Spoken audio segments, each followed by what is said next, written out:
So Rochdale 13 with Alan Kilshaw ahead of Sunday's trip to Hull KR. First off, this is the first time that we've met up since the Easter period. Just what's your review over that Friday-Monday fixture and what have you been doing in the meantime?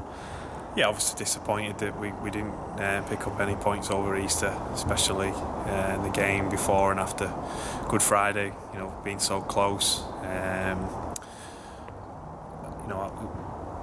One of the big disappointments really is our completion rates. 55% against Sheffield, 66% against Swinton, and you're not gonna win under 7 games with that completion rate. And we don't want the lads to tuck the ball under the jumper, but we need to get some of these errors out of our game. I thought we won both penalty counts on both games, and I thought our discipline was pretty good. A couple of isolated incidents, obviously with Joe and Jordan. But otherwise, discipline was pretty good in those games, and the penalties were down, and it was errors, and penalties and errors have really hurt us over the last few weeks, and we've got to get them out of our game and get them completion rates up. I thought we were a bit flat on Good Friday. Probably a knock-on effect from the Batley game, but I thought the effort and desire was really good on the Monday, and defensively we weren't bad at all. We let in 2 tries, when we had a man in the bin, and one from a kick, which we should have saved. But generally, I thought we defended pretty well on Easter Monday, considering we were at 66% completions. It shows we did a high volume of defending, and a drop goal and a couple of penalty kicks probably lost us the game in that. But since then, like you've asked, we give the lads the weekend off, freshen up. Came in Tuesday, trained tonight, Thursday and Saturday, and we'll be good to go for Sunday. And that weekend off was a blessing in disguise. The guys have done 14 consecutive weeks with games, with the friendlies in there. It's been full on. We wanted to start the season well, we did. We had a bit of a dip lately, but hopefully the weekend off would have freshened them up, and we'll be back to our standard performance that we expect on Sunday. And you mentioned the penalty counts there, and discipline's something that you've earmarked for improvement, but you've gone to the refs coach again about an incident in the Swinton game, and you've been told it's not the first time you've been told this year that a sin binning has gone against you that shouldn't have happened. Is it disappointing for you that you keep getting that communication? Yeah, it is, and look, I've got a young group in there, and I've got to go in there and explain to them. We've got supporters, we've got to explain to them. Losing games by 1 point and 2 points when tries have been scored when we got men in the sin bin, which they're telling us those calls are wrong. For supporters, it's value for money. They're getting value for money from a game. It's a tough climate out there, and they're going to games, and things like that keep happening. And again, I've got a young group, and I've got to explain to them, and these sorts of calls. The season changing.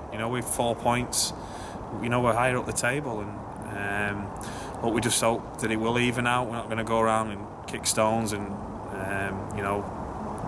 have a chip on our shoulder. Everyone's against us. We've got to cop it, and we've got to make sure we're even better. So if any of those decisions do come against us, then it doesn't affect us.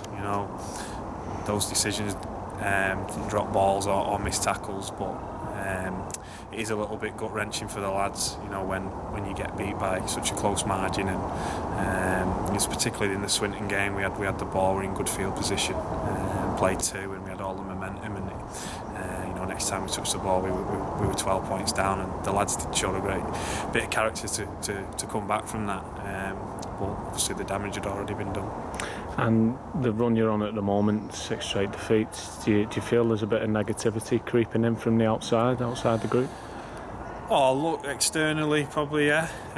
But I think probably the expectations were raised with our start to the season and the wins we had. I'm sure in November, in January, before round 1, if we said we'd be 8th after we played everyone once, everyone would have been happy with that and satisfied with that. So, probably a little bit of victim there of our own success. Look, we've come a long way in the last couple of seasons. In 2015, I think we were 6th in League One, and now we're 8th in the Championship, and it's been in a short space of time. So, look, we can understand, frustrations, and some of that will probably be from what I've just discussed there. we're copping some bad calls at the minute as well, so it doesn't help. But we just need everyone behind the team, and we've got a tough run now. We're playing I think 3 sides in the top 4 in the next 3 games, so we need everyone behind the lads, and everyone's on board here, and we'll keep positive and keep working hard, and I'm sure we'll start picking up results again. And when we spoke after the Hull KR game at home in the reverse fixture, you were disappointed. There was a big chance to get a famous victory there for the club. Will you take a lot out of that performance, or will you just be going there and starting from scratch? We can take confidence from it, yeah. We can look back on things like that and what we've done. Memory serves, we made a lot of errors that day, and we did have opportunities. I think Hull KR are a much improved side since then in terms of personnel. They brought in even more players to boost the squad, and obviously now now Tim's coached them a little bit more, and they've played more games. They've got an understanding of what he wants from them, and you can see that. And they had a great result last week against Lee. So they're much improved. That was round 3, and they were probably a bit scratchy that day as well. So we've got to be even better than we were that day, and probably results don't show it in the last few weeks. But I'd say we've improved since then as well, particularly in our attack. And it's the pitches are firmed up, and it'll be a dry track this weekend, so it should be a good open game. And you'll go into the game as underdogs. Do you feel like that tag helps you when you go into a game? You've gone to Bradford and Featherstone as underdogs and got big results there, so is that taking some pressure off you a bit? Yeah, I think so. We throw in Toulouse last year as well, and I think we've fared pretty well this year away. Batley and London, to go in there as well, where we were written off. I think there's less expectation on us. There's no pressure on us this weekend. It's a full-time outfit. They've got a big squad coming off the back of a really good win in the Challenge Cup, and no one will batter an eyelid if they beat us by 50 points. But we'll go there in a good frame of mind, rested up. And the 17 lads we'll put out will be determined to get in a good performance, to something to build on, and we'll see where we go from there. And this is the first chance we've had to talk about injuries and suspensions. Who've you got available and who's unavailable for the trip on Sunday? Yeah, look, the Easter schedule it's punishing, and it doesn't help part-time teams, and I think that's been exhausted. And that's for other people to look at, but it's not been kind to us. We're down on bodies. Obviously, a couple of suspensions. Samir's suspension, there was no malice in it. Just a clumsy tackle. With Joe's, he's got copped a 1-game ban for striking. John O'Smith's got a knee injury. It could be long term. We're not quite sure how long he'll be out with that. He needs a scan on that. And we've got a couple of bumps and bruises. So.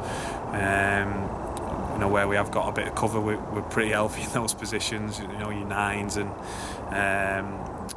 your middles, but yeah, we're a little bit bare bones this weekend. But like I say, the 17 we'll put out will be a strong 17. We won't have many on dual reds this weekend. We'll go with pretty much probably 16 of our players, possibly 1 from Warrington, and I'm confident that team can have a real big performance and get the confidence up going into the second phase.